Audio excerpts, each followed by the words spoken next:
Hey guys, so I did a video like this before on my old channel and I wasn't sure whether to do it on obviously this channel, but then I was like, because I'm going to trigger a lot of people and I'm going to like give a shit. It works for me, but I'm going to try and justify why I do it anyway. But, and my piercer doesn't advise me to clean it with this stuff. My piercer is like, this is like one of the things you don't clean your piercing with, but I do. I've cleaned them with all my piercings. I never had any problems. Obviously apart from my belly button piercing, but that was just because it was done at a dodgy place anyway. And that was just giving me so much shit. And I think it's just that's why I won't get any service piercings, because if they're anything like a belly button piercing, it's just so much whatever. It's just so much effort, right? So anyway.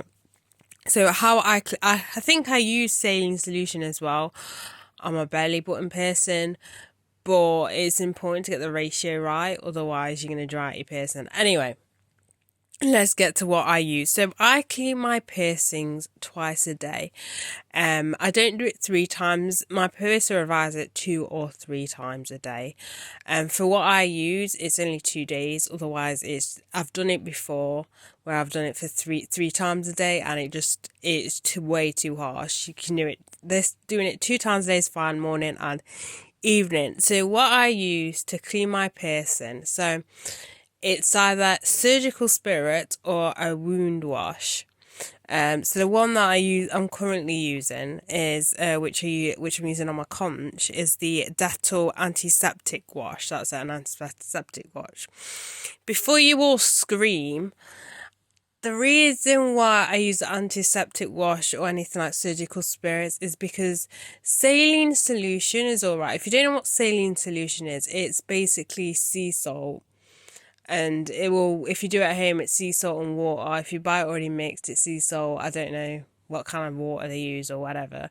The problem is I'd never feel that my piercing's clean because what all it is the salt basically helps with the healing, helps like speed up and everything like that.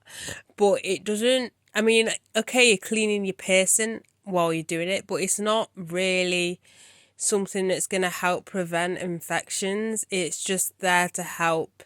You're cleaning it and get rid of the crusties, but really it's just there to clean. It's just there to kind of just help with the healing. It doesn't like proper clean the wound. Like, it's like, I know I'm comparing it to a cut or something, and people are going to be like, well, it's a bit different, but it's the same sort of thing. Would you really clean a deep cut with saline water, or would you just use antiseptic wash? Is that sort of thing, especially during this time as well. I don't know, I just never think saline it's there if you're having healing trouble. I'd use it, but I, I, I, I just can't, like, I wouldn't just use it alone. I don't feel my piercing's clean enough properly. Some people argue and say it's harsh and everything. I've not had any issues. As I said, I have done it before 3 times, and after 2 days, I noticed that it was just not going to work. It was way too harsh. So as long as you only use it 2 times a day, you're fine. And then I have the cotton pads that I use. I don't like to use what are they called? I don't used to use the cotton, like, I'm going to call them Johnson buds, because if you're in the UK, you know what I'm talking about. I don't know what they're called. Q-tips, that's it. In America, they're called Q-tips, just because I think they're too harsh. I know, cinnamon. What do you mean too harsh? Use an antiseptic wash. But I mean that it's quite chunky, so it's quite a lot of material that's going under the bar, if that makes any sense. I mean, I suppose it's okay if you're cleaning a ring, but I think you're just moving the stud a little bit more.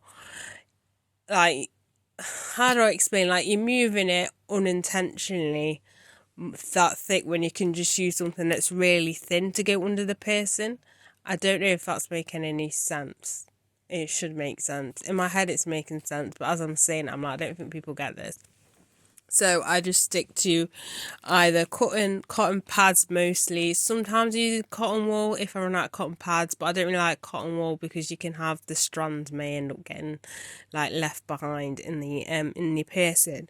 So what I do is I'll spray it on the top and also at the bottom. So I'll spray on each opening and then I'll get a pad and then spray it on there and clean around the piercing.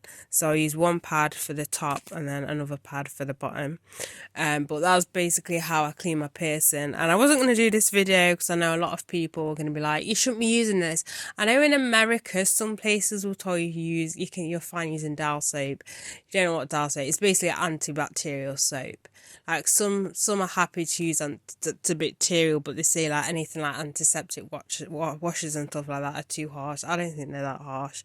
I just think I could use antibacterial soap. I'm not gonna lie. I mean, I'd probably be happy using antibacterial soap, but I just don't feel that the wound's getting like it's not being cleaned properly by just using saline solution because it's literally just sea salt, and all sea salt does is just help with healing.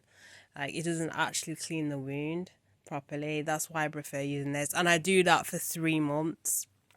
And then, I cut back on the cleaning. But rigorously for 3 months, unless it's like a earlobe person, I will clean it with antiseptic wash 2 times a day. But yeah, that's how I clean my piercing, and I know I'm going to get a lot of hate for it, saying you shouldn't be using that, it's too harsh, but it works for me, and I feel more comfortable using something like that than just using saline solution. So, and as I said, I've not had any problems with any of my piercings. I said my belly button, but that was just because that was a pain in the shit ass anyway, and it turns out the place I got it done, it was really bad. Basically, I'll mention it really quickly because I'm going a bit off topic, but basically what happened is people came out with infections and they only got one photo of one guy, and everyone's sticking up for this place was saying, oh look, it's got a butterfly clip, a butterfly, like, a butterfly, not a clip, yeah, we'll call it a butterfly clip, like an earring thing, and it was an industrial, and people saying obviously you changed it too quick, changed it too early because this place doesn't use that. But 5 people came out, and not all 5 people changed the jewelry early. But anyway, it turns out the infection is something that you can get, a bacteria that can be found in tap water. So that makes you wonder, what are they doing? Are they reusing needles but cleaning them with water, or are they just cleaning their jewelry with tap water? It's just, and I was like, when I saw that, I was like, that explains a lot. Or it could just be my body just doesn't like surface piercings, because technically a belly button piercing is technically a surface piercing. But yeah, so that is it basically for that video. So that is how I clean my piercings. So yeah, bye guys.